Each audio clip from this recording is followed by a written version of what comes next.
As ligações de Daniel Vorcaro, elas vão da direita, estamos falando ali do Nicolas, à esquerda.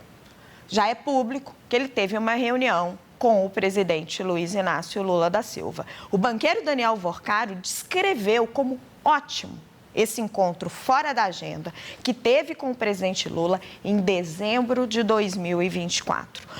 O relato sobre o encontro foi feito por Vorcaro, a sua namorada Marta Graef, em mensagens de WhatsApp que nós tivemos acesso aqui no SBT News. O encontro foi costurado pelo ex-ministro da Fazenda, Guido Mantega, um dos consultores do Banco Master.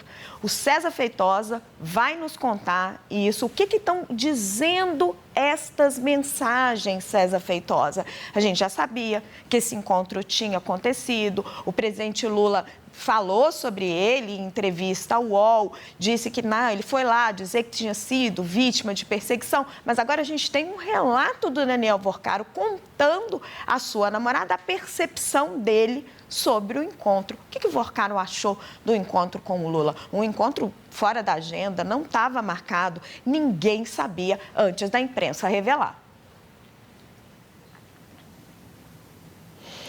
Exato, Raquel. Tem alguns pontos que são interessantes nesses trechos da conversa de Daniel Vorcaro com a sua namorada, Marta Graef, porque assim que a gente recebeu esse material, a gente foi correr atrás do que poderia ser notícia, dos principais destaques, e aí, nesse meio tempo, a gente se lembrou que o Lula se encontrou com Daniel Vorcaro e outros ministros de seu governo no dia 4 de dezembro de 2024. Essa é uma informação que já era pública. E depois de ter conhecimento dessa data, a gente foi procurar, então, quais teriam sido as conversas entre Daniel Vorcaro e a sua namorada nessa data. E o que mostra lá é que a reunião estava marcada para amanhã desse dia, do dia 4 de dezembro de 2024, e que já havia uma expectativa de Daniel Vorcaro sobre essa reunião. Ele já tinha dito que teria um encontro muito importante.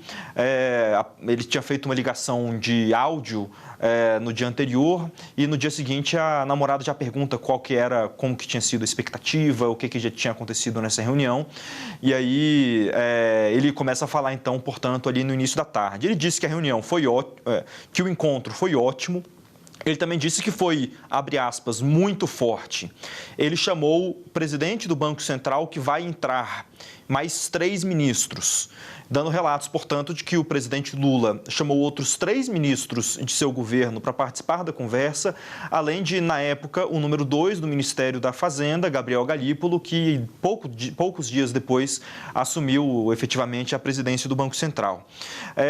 O que essas informações trazem que são interessantes se olhar agora nesse retrospecto, no que já vinha sendo falado, inclusive pelo presidente Lula, na entrevista que ele concedeu ao UOL? Primeiro é de que o presidente Lula disse que o encontro de Daniel Vorcaro, organizado por Guido Mantega, a princípio seria diretamente com o chefe de gabinete do presidente Lula, o Marcola, e que seria restrito a isso. E que depois, no meio dessa conversa, Lula acabou sendo chamado e ele foi apresentado, então, a Daniel Vorcaro. Lula chamou os outros ministros para ter essa conversa. Mas o que mostram as mensagens de Daniel Vorcaro é que ele já tinha uma grande expectativa em torno desse encontro que ele teria no Palácio do Planalto, o que gera algumas dúvidas sobre se, de fato, a conversa estava marcada somente com o Marcola, o chefe de gabinete, ou se realmente seria uma conversa já com o presidente da República, já vista essa grande expectativa que ele tinha antes da conversa. E outro ponto que é interessante é olhar também nesse retrospecto o que Lula tinha falado sobre esse encontro.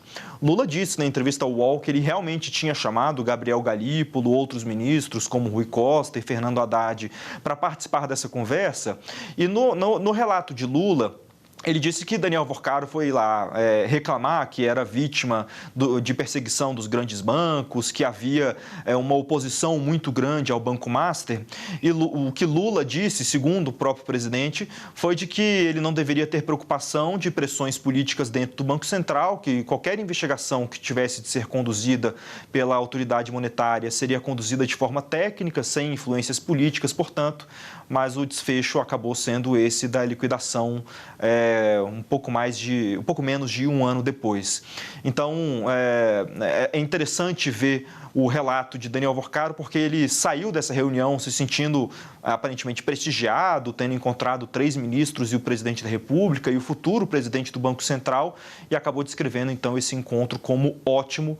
Lula abaixou um pouco essa temperatura, abaixou um pouco a bola na entrevista que ele concedeu ao UOL mês passado. É aquelas reuniões que cada um sai com uma impressão, parece, né? Porque o relato que eu tinha colhido também era da presença do Rui Costa, da presença do ministro Fernando Haddad, de que o presidente, ainda, né, não nomeado, mas já quase empossado, Campos Neto estava já viajando, Gabriel Galípolo é chamado depois para se juntar ao grupo. A típica pressão de que você quer chegar no subalterno e você vai ao chefe, né? Então, Daniel Worcaro vai lá se encontrar com o Lula para tentar dar uma pressão ali em cima do Gabriel Galípolo, porque ele já estava sendo investigado, fazia ali pouco mais de um mês que ele tinha recebido uma notificação do Banco Central de que ele tinha que colocar os empréstimos do Banco Master em ordem. E o relato que eu tinha recebido era muito parecido com o que o do presidente Lula, de que Lula tinha dito para ele, não, você fique tranquilo que não vai ter pressão política aqui, mas tinha dado carta branca para o Banco Central agir, como o Banco Central, um ano depois, age e liquida o Banco Master. Mas Daniel Worcaro sai do encontro com a impressão de que estava empoderado ali. Então, é aquela reunião de que cada lado sai com uma impressão diferente. O desfecho final foi que o Master acaba realmente ali meses depois liquidado e o banco realmente sai do radar ali das posses de Daniel Worcaro, deixando um rombo enorme para os seus correntistas. Obrigado, César Feitosa.